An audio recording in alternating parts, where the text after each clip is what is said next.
अखिल भारतीय विद्यार्थी परिषद के बैनर तले स्थानीय कुलपतियों की अविलंब नियुक्ति एवं विश्वविद्यालय में व्याप्त शैक्षणिक कुव्यवस्था के खिलाफ राजधानी रांची के राजभवन के समीप अखिल भारतीय विद्यार्थी परिषद के द्वारा विशाल धरना दिया गया, जिसे परिषद की ओर से छात्र हुंकार धरना नामित किया गया। इस धरने में अखिल भारतीय विद्यार्थी परिषद से जुड़े पदाधिकारी कार्यकर्ताओं के साथ छात्र छात्राएं भी शामिल रही। धरना में शामिल छात्रीय महामंत्री ने कहा कि जिस प्रकार से वर्तमान समय में झारखंड के कई विश्वविद्यालय में कुलपति सहित अस्थायी पदाधिकारी नहीं होने के कारण विश्वविद्यालय भ्रष्टाचार का अड्डा बना हुआ है। इस धरने के माध्यम से अविलंब इस विषय बिंदु पर राजभवन हस्तक्षेप करे, ऐसा हमारा मांग है। झारखंड प्रदेश के अंदर में 6 विश्वविद्यालयों में कुलपति नहीं है और 5 विश्वविद्यालय ऐसे हैं जिसमें लगभग 264 दिन ज़्यादा हो गए लेकिन अभी अस्थायी कुलपति बहाल नहीं हो पाए।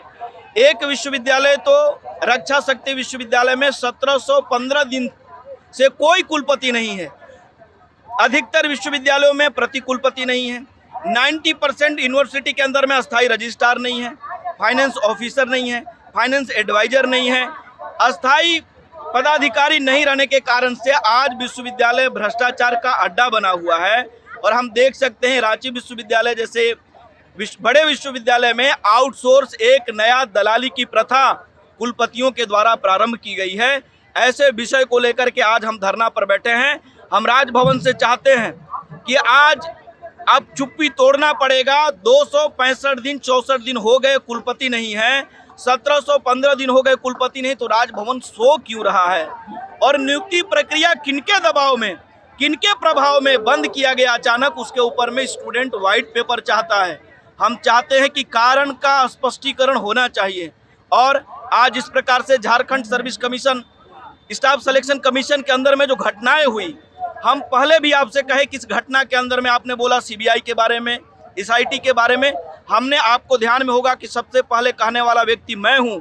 इसमें सरकार के लोग शामिल हैं, इसमें झारखंड मुक्ति मोर्चा कांग्रेस के लोग शामिल हैं, इसमें प्रशासन के लोग शामिल हैं। और बाद में आप सब लोगों ने इसको उजागर किया कि किस प्रकार से झारखंड विधानसभा से लेकर के बिहार विधानसभा के मार्शल तक इस पूरी भ्रष्टाचार के अंदर में शामिल हैं। आज नौजवान झारखंड का दर दर भटक रहा है। आज हक मांगने पर लाठियां मिलती है इस प्रदेश के अंदर में। इसलिए हम चाहते हैं कि जो झारखंड स्टाफ सिलेक्शन कमीशन के अंदर में घटनाएं हुई, भ्रष्टाचार हुई, उस भ्रष्टाचारियों को फांसी पर लटकाना चाहिए। और इस प्रदेश के अंदर में बहुत दुख के साथ मैं कहना चाहता हूं कि बहुत उम्मीद के साथ लोगों ने झारखंड मुक्ति मोर्चा को वोट दिया था। बहुत सपने दिखाए गए थे कि हमको बेरोजगारी भत्ता मिलेगा, नियुक्ति मिलेगी। एक आंकड़ा मैं आपके सामने रखना चाहता हूं, जहां सरकार बैठती है सभी सरकार के डिपार्टमेंट मिला करके कर्मचारियों के पद लगभग 85,000 पोस्ट क्रिएट है इस प्रदेश के अंदर में। और दुख इस बात की है कि मात्र 32,000 वर्किंग के अंदर में है।